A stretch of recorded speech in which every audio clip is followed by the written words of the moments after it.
The idea that old Pokemon was better has become one of the most common opinions in the community, especially among longtime fans who grew up during the early eras of the Pokemon franchise, starting with simple mechanics and gradually evolving into more refined and polished games. From the early days of exploring Kanto to the more complex storytelling seen in Unova, this era is often remembered as the foundation and peak of Pokemon's design.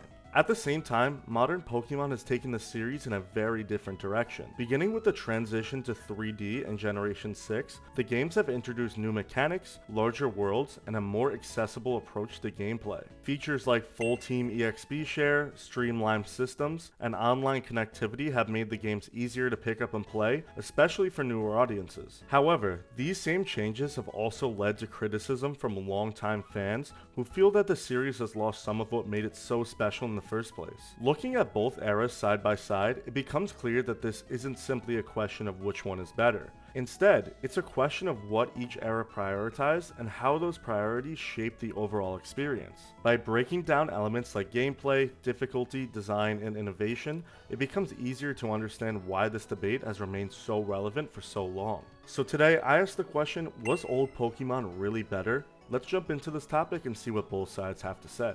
One of the defining strengths of older Pokemon games were their simplicity and focus. The core gameplay loop was straightforward and consistent. Build a team, explore the region, defeat gym leaders, and ultimately challenge the Elite Four and champion.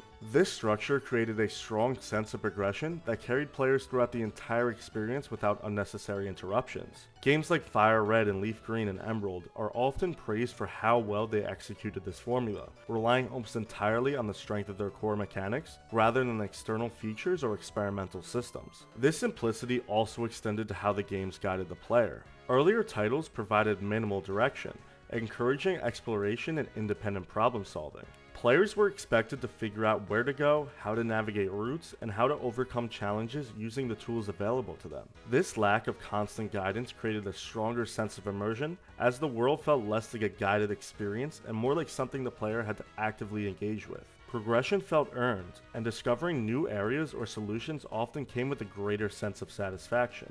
Another major factor that contributes to the perception of older Pokemon being better is the difficulty. While these games were not necessarily designed to be extremely challenging, they required more effort and attention from the player. Leveling up a team took time, especially without features like the modern EXP share. Resource management also played a more significant role, as players had to carefully consider how they use items and when to return to a Pokemon Center. Gym leaders and rival battles could be very challenging if the player was unprepared, creating moments that felt memorable and rewarding to overcome. In contrast, modern Pokemon has placed a stronger emphasis on accessibility. Features like automatic EXP share, more frequent healing opportunities, and clearer guidance have made the games easier to progress through. While this approach makes the series more welcoming to new players, it can also reduce the sense of challenge that defined earlier entries. Battles often feel less demanding, and progression can sometimes feel like a more smooth path rather than a series of obstacles to overcome.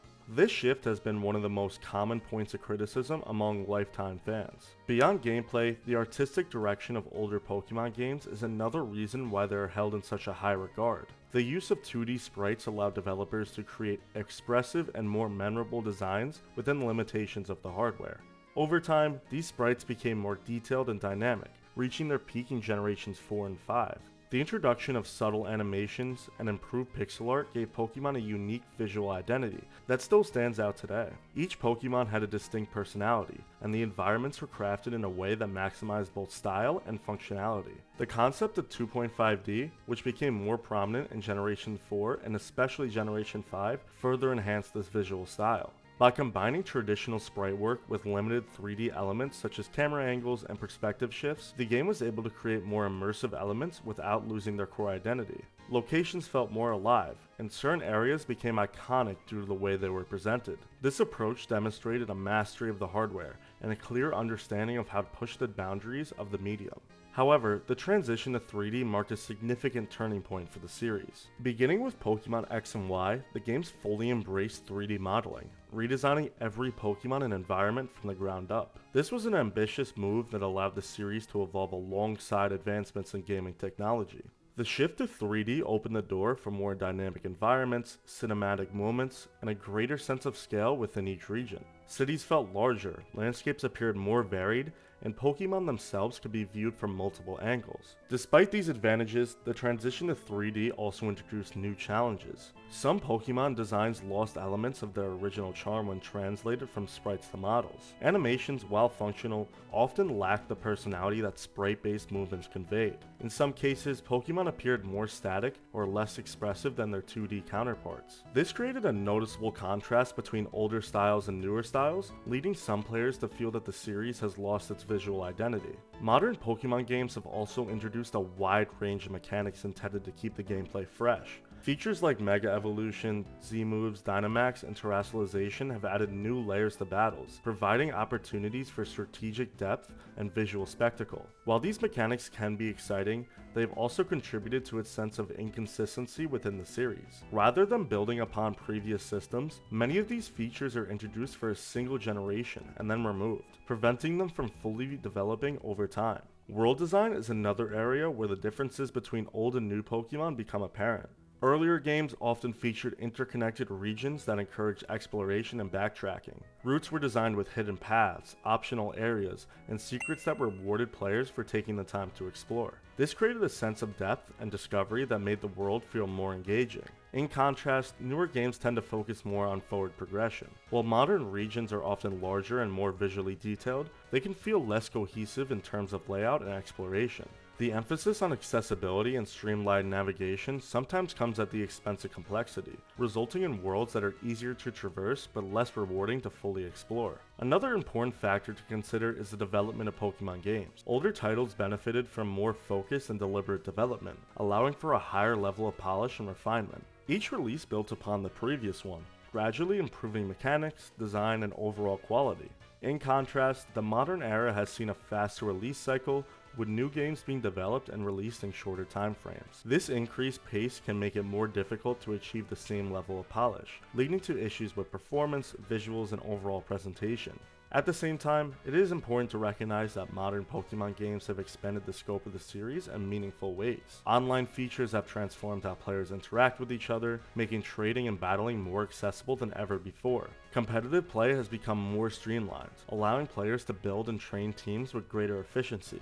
These improvements have helped keep the series relevant in an increasingly connected gaming landscape. Looking back at the full picture, it becomes clear that older Pokemon games were not necessarily better in every aspect, but they excelled in areas that many players value highly. Their focus on core gameplay, sense of challenge, and strong artistic identity created experiences that felt cohesive and rewarding. These games established the foundation of the franchise and demonstrated how effective a well-executed formula could be. Modern Pokemon games, on the other hand, represent an attempt to evolve the series and adapt to changing expectations. They offer greater accessibility, expanded features, and new ways to explore the world of Pokemon. However, these advancements have sometimes come at the cost of depth, consistency, and overall polish. Ultimately, the question of whether old Pokemon was better comes down to personal preference. For those who value simplicity, challenge, and a strong sense of identity, the older games will likely remain unmatched. For others who appreciate convenience, innovation, and modern design,